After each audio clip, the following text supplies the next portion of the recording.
Hello, Cecil County and the world. Rob Churnside here for Cecil TV, and it's Monday, January the 16th. And I have some words of wisdom for you. If you're like me, most of you have probably broken your New Year's resolutions already. Or maybe you haven't made one. Well, there's hope. About a week ago, I went to the funeral of a good friend of mine, Brian Kendig. I played in a band with him years ago. About 20 years ago, our band Night Street went down to Memphis and competed in the International Best Blues Band competition. In cleaning out boxes, which I'm doing now because my wife retired and that's sort of how I've been instructed, clean out these boxes, I found a video of that performance in Memphis, Tennessee, 2002. We hope to see it.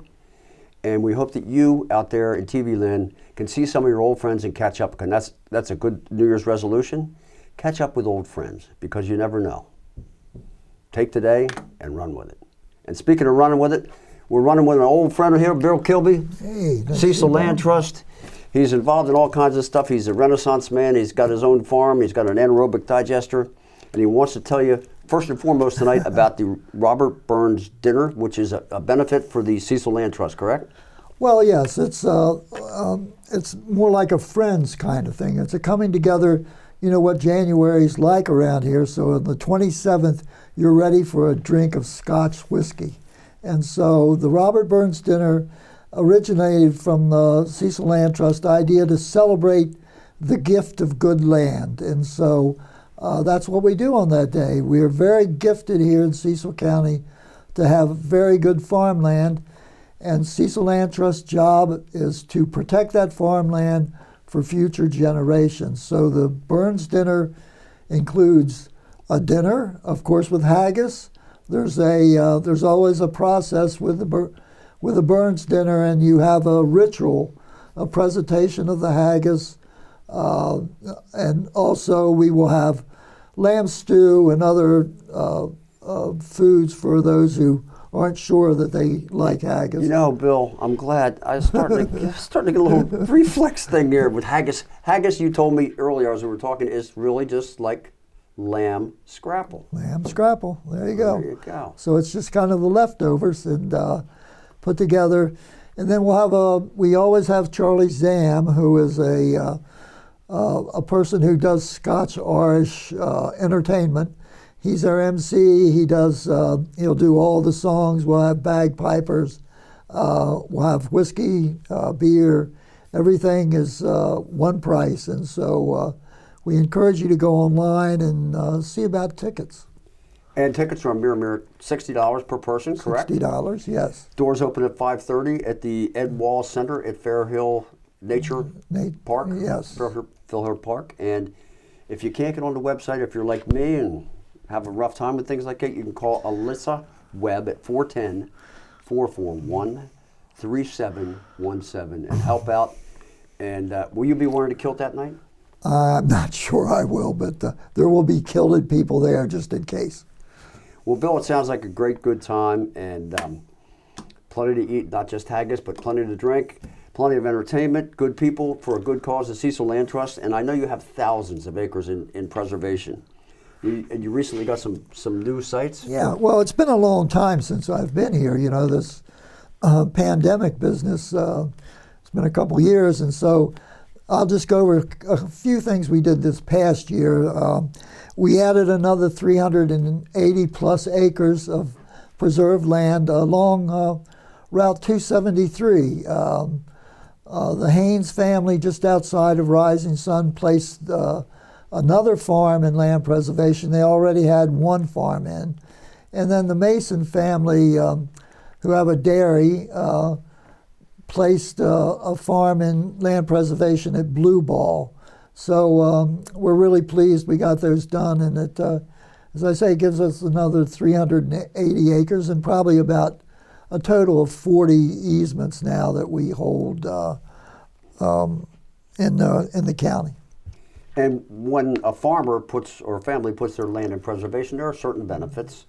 The big one being benefiting society at large, I guess. Right. So what we encourage in the Land Trust is kind of a Quaker kind of line of thought, in that this land, this gift of land that each of us have who own, is just a gift, and so we're here to take care of it during their lifetime, and we want to pass it on to a next generation and a generation after that with the same kind of idea. This is a great gift, and so we do focus on a particular part of our rural legacy area, which was the Nottingham lots, and they were given to yeoman farmers by William Penn over 300 years ago. So these farms that we see that we very close to this location have been in farming for 300 years, which we think is a real a tribute to the sustainability of this area. And William Penn gave families a certain amount of acres? Yeah, they were averaged about 500 acres. Wow. There was 18,000 acres involved. I think 39 lots, if my math is correct, and so still being farmed. And it was just maybe 4 years ago that the last direct descendant of one of those farmers finally died, and his land was sold to a neighbor. Awesome. Just some of the great stuff that the Land Trust does. You also do like classes and specialty trails and things like that? Oh, we do. Well, I guess the next biggest thing we do is stream restoration.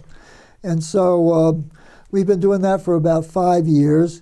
And one of the people who have done it very close to the studio on the Long Green Farm, which is the Crothers family, they have over 500 acres, and they've done stream restoration last year, and they won a very important award, the Aldo Leopold Conservation Award for the state of Maryland. Just recently, they were honored with that, which is a big deal. And so they won it for their conservation efforts, which the Cecil Land Trust has helped them with for the last 5 or 6 years. So another easement, we're currently doing a stream restoration on the Bear Farm, just outside between Zion and Bayview, and we'll have it completed. And when it's completed, we will have done over 100,000 linear feet of stream restoration in the last 5 years. That's a lot, and I see them working on these streams, and it's a benefit not just to the existing stream up here, but also to the bay as well, right? Oh, absolutely. That's why we do it. So, of course, we get a grant to do these projects because they're very expensive, and so the general idea is we have to have a pay for success program, and the grant isn't given to us entirely until after 5 years to make sure that the work we do is legitimate and does stay in place to reduce nitrogen, phosphorus, and sediment from going into the bay. That's its primary goal. And the reason farmers do it is because it's, as I say, it's very expensive to do, and they want to do it, but they can't afford to do it themselves. So that's why we apply for grants on these farms. So instead of just spreading manure on the fields and having the creek run over and go take that manure into the bay or whatever, the stream restoration helps. And you can also help, as you're doing on your own farm, with your anaerobic digester, correct? Dealing with the waste. Well, there are a lot of things to do, and anaerobic digestion is one of the things that we advocate. The Long Green Farm, the neighbor here, plus an Amishman up on 274 are interested in putting in anaerobic digesters on their farm. And so the particular Amish farm, of course, is small scale compared to what we do at home. And so we're trying to make it so he can pay for his digester. And as you know, they don't use electricity. We're at home, we produce electricity from our gas. We will produce gas to replace his propane, which on Amish farms they use a lot of propane. And so that's the objective, that he will pay for it through his savings in propane. But you'll produce the digester produces methane, correct? Correct, yes. And that you can the New Holland guy. You may have been there at that presentation this summer. They had a tractor that runs off methane too, right? It actually runs on renewable natural gas, which is the next step from methane.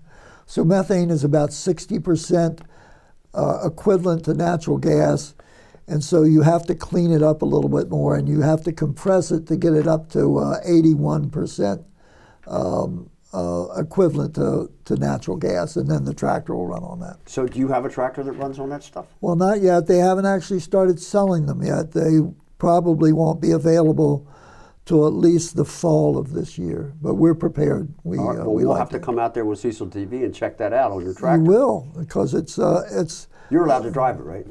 well, I'm not sure I'm qualified to drive it, but yes, I can drive. But what's happening is this, the turmoil in the world has driven fuel prices up to the point where we need alternatives, and this is one of the alternatives. Not only does producing imagine we produce our own electricity. What if we could produce our own fuel?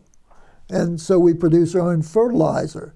So all these things can be produced on the farm using science, which is basically what anaerobic digestion is. It's just another one of converting one type of energy into another.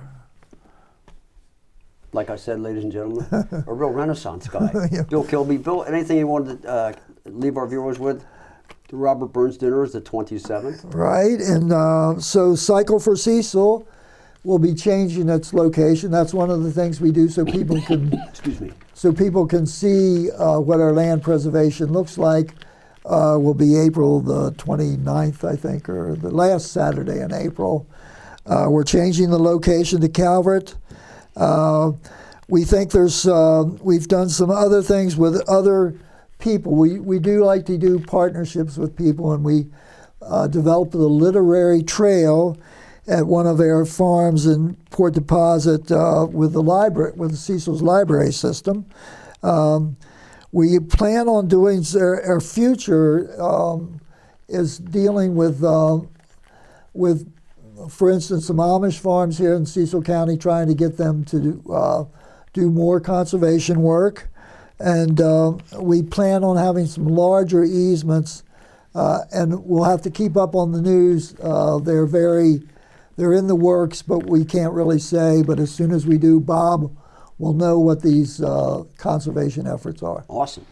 And if my back wasn't so bad, I'd take your stone wall building course. Well, your neighbor I can supervise. Stan took it. Your neighbor down the road. Okay. And so we had a variety of people there, but it was really a very it was one of those team building things. You ever do a team building exercise? Sure. I work for the state. Okay, so a team building exercise. It really was that. It really was worthwhile. Awesome. Well, once again, if you're interested in getting tickets, the easy way for old school people such as myself is dial 410-441-3717. Talk to Alyssa Webb, and you can get tickets to the Cecil Land Trust Robert Burns dinner on January 27th. The gift of good land. We want you to come out and celebrate. Every time you come to the studio is a gift. Thank you, Bill. Thank you, Bill.